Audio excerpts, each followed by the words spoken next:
We're on to our next book review today, and it's actually one that I read a good couple of years ago. But since then I've struck on this terrible idea to film my reviews on here. And there's something regretful in that. Of all the books there that I've already read, that I didn't plan to go back and read again. So a thought occurred as a compromise. I could probably pick the best one or two on there, or the most important and influential on me, perhaps to some extent, and go back and reread those and then do a video of those. That brings us neatly to today's, being A Path Through the Jungle by Professor Steve Peters. Bear with me, so don't worry. Technically speaking, this would probably qualify as self-help, which makes me cringe a little bit. But actually what I'm interested in from it is it's a manual on how the human mind works. And yeah, the other half of it is actually self-help strategies. If you like that sort of thing, read the book. We're not going to cover any of those here. Self-help thing is a weird thing, isn't it? Because why would you not want to help yourself? And where is the line between a textbook that teaches you something and a self-help book? I don't know. I feel the cringe for it too. But this is probably the most useful psychology book I have ever read. And I've read a lot of books on psychology. I did psychology A-level because I thought that would be a brilliant way to understand people. Got there and found it was all about neurons and how to train rats, and it was very boring, so I decided to go to lots of parties instead. And then all the bits I've read since then, it's all a bit messy. It's little fragments here and there, and there's nothing coherent to them. Steve, though, has this fantastic model for how the brain works, and it leaves out, there's hardly any mention of hippocampus and amygdalas and all those sort of things. I can't remember what any of them do anyway. And he puts it into simple, practical terms that you can really wrap your head round. You can do with it whatever you like, but there's got to be value in understanding how your own mind works. So here we have the three elements of what comprises the human mind, being the human, the chimp and the computer. We then have the four further sub-factors down the side there. Managing these four elements is then the key to not being an arsehole and continuously growing as a person, trying to get better as we get older.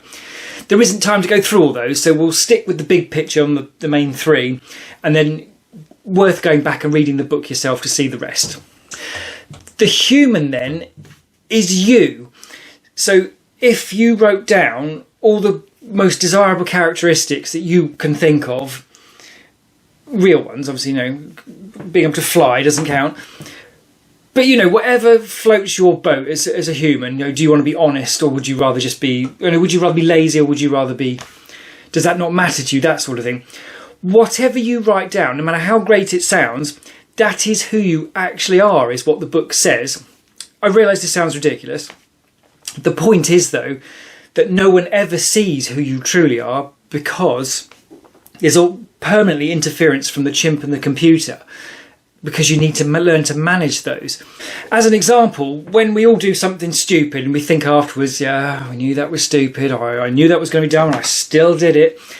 It's our human that is recognising that we've been a muppet, and it's our chimp that caused us to do it in the first place. So as you can see from that, we can all get to grips with that sort of scenario. It's happened to everybody. It's going to happen a lot. And that's all down to managing the chimp and the computer. So if the human is who we really are, the chimp is the part of us that just wants to win and show off and be better than everyone else, and it's insecure, it's obsessed with fairness over reality, reality being obviously that life obviously isn't fair. It measures success by the perception of others, so you effectively hand over your capacity to be happy to other people. It wants to sit on its arse and watch telly all night, and particularly in my case, it wants to eat Twixes for breakfast. It almost entirely cares about the short term over the long term. Basically, it's like a cross between a child that's high on sugar and Donald Trump. A useful example, I suppose, of how it differs in how it thinks about things is you've got the key differences if you're trying to achieve something, and the difference between commitment and motivation. The chimp has no commitment at all. It's all about motivation. So if you're not motivated to do something, it's not going to happen. And given that most people spend most of their time in chimp mode, it does explain quite simply why a lot of people don't get a lot of stuff done. The computer, meanwhile, is perhaps best thought of as our subconscious. and it's full of our beliefs and habits.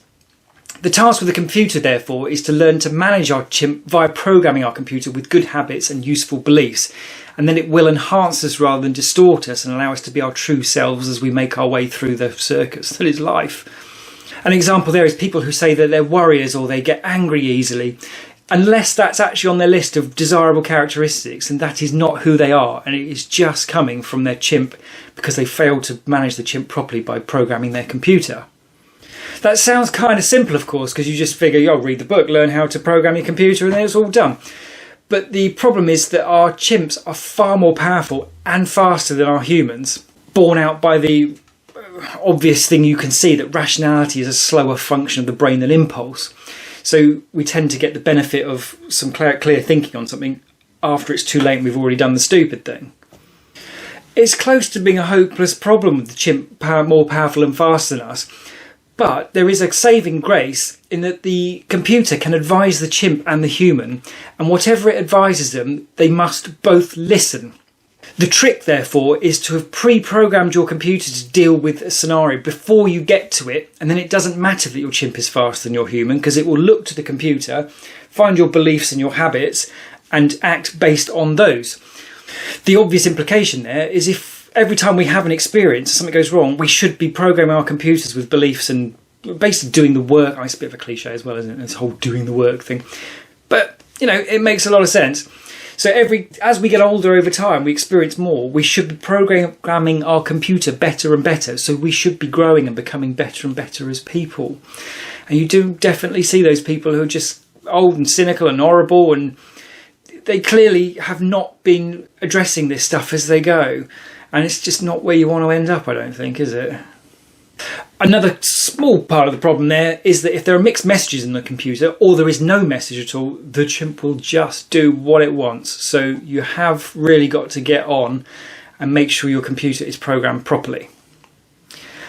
Unfortunately, this video is not going to help with that because I've not got time to go into all that detail. But read the book. Everyone should read the book.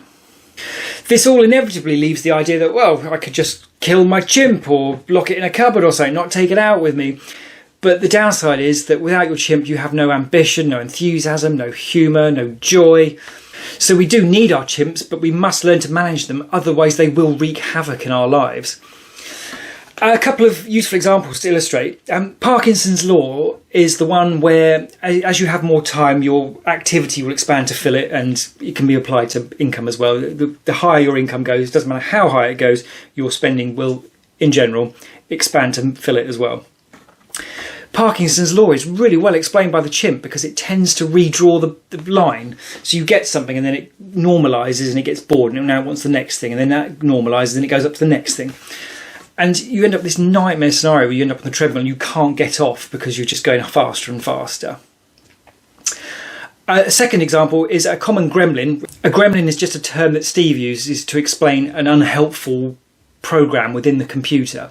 So an example of this might be that you have to win, or in some way you're diminished. You get those hyper sensitive competitive types and it's just unbearable. You don't want them over for dinner at all. That's basically a gremlin in the computer that then advises the chimp to kick off and make sure it wins. So the upshot of all that is that it's very difficult to live a good life with an untrained chimp. And Steve makes the very reasonable philosophical point, which I'm going to have to read, that the objective for everyone should be to cultivate a stable and secure mind because this increases the probability of success in any endeavour.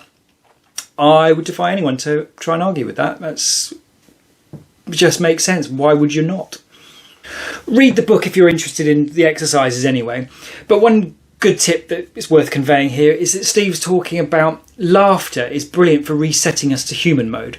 So something goes wrong, if you laugh, it tends to reset you. And apparently that's scientifically backed up by whatever the mechanics are in the brain, the actual words and amygdalas and things like that. And actually a good example is I got punched in the face the other day and laughed about it, and it was all fine pretty quick, apart from obviously my nose hurt. It does make me wonder, actually, is it a reasonable measure of maturity, the degree to which we're ruled by our human rather than our chimp? And that's an interesting idea, that, isn't it? You get lots of different definitions of maturity. That would make for a very interesting one. Anyway, as we normally do, we will finish up with 3 quotes. The first one, negative emotions are not there to be endured, but to prompt us to act. I suppose that's sort of obvious, maybe, but it's a nice positive way to think of a negative thing. I quite like that. It's kind of useful. The second one, anyway, is energy is often wasted on the chimp complaining and worrying instead of using energy for our human to act. And I think that, you see some people, they relish worrying and stressing and moaning and all the rest of it. There's so much energy going into that when they could just be trying to solve the problem, I suppose. The next one, the chimp lives in a world of battles that are all about proving its self-esteem. I mean, there's not much to really say that. It's just a horrible, horrible idea, but would seem to be obviously true. And finally, we have, unless we intervene, the chimp system will run our mind. There's a wonderful sense of, for me anyway, in having figured that part out. Well, not figured out, Steve just told me the answer. But that's why this book is so great, I think. It puts it in those practical terms and it's wonderful. And what do you mean that was 4 quotes, not 3? Never mind. Anyway, everyone should read this book. It does have the whiff of, there's a bit of self-help going on. Just read the first half if you want. But you do wonder, it's one of those books, if everyone read it, the world might just be a better place.